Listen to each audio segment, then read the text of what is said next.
What's been happening in Uruguay? What's been happening in Latin America in terms of hockey? Yes, here I think Uruguay has the advantage of being in South American and being near Argentina, and we try to incorporate a lot of things from them.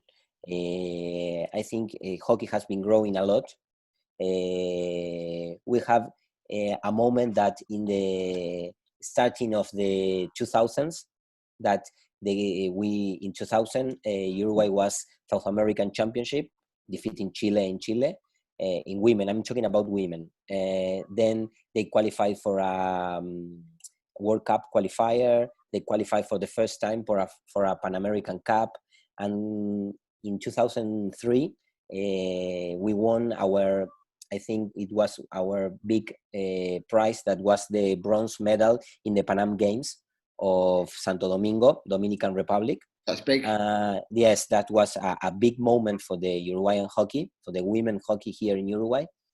Then we stopped that growing, and we have some difficult moments.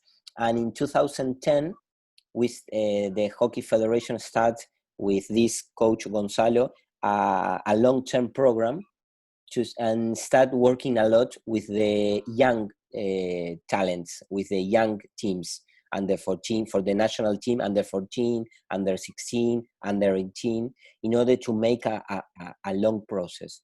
And then there Uruguay start growing again. And I think the other high point of the team was in 2015, that Uruguay qualifies for the semifinals of the World League that was held in Valencia, in Spain.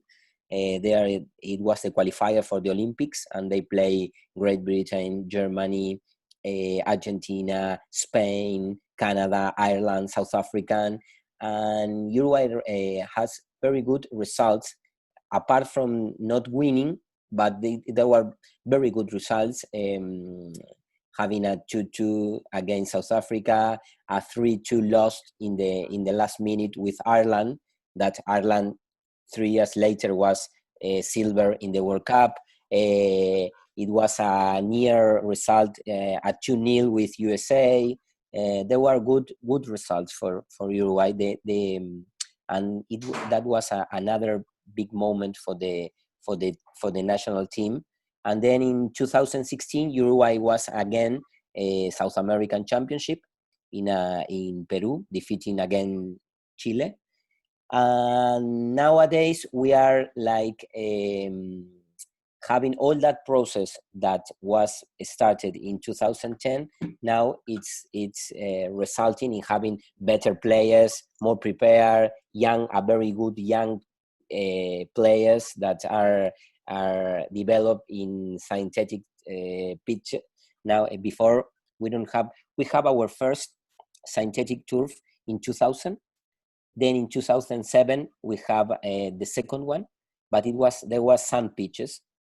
We don't have here water-based pitches, only sand. Nowadays, if all is okay, we are finishing our first water turf pitch. We have some problem with all this about coronavirus, that we couldn't finish the pitch because we need the technique people to establish the pitch from abroad, and the borders are closed. So we are waiting to open the borders in order to receive the people to finish the pitch. And I think nowadays Uruguay hockey is growing. It's in a good moment. Last year we played the hockey series finals in Hiroshima. We have, I think we have good games, but we didn't have the results we wanted. And then in the Pan Am Games, the same. We played some games really very good, but we couldn't have the result. We couldn't enter the semifinals. That was our main objective, and we finished in the 5th position. Nowadays, I think Uruguay, the problem now is that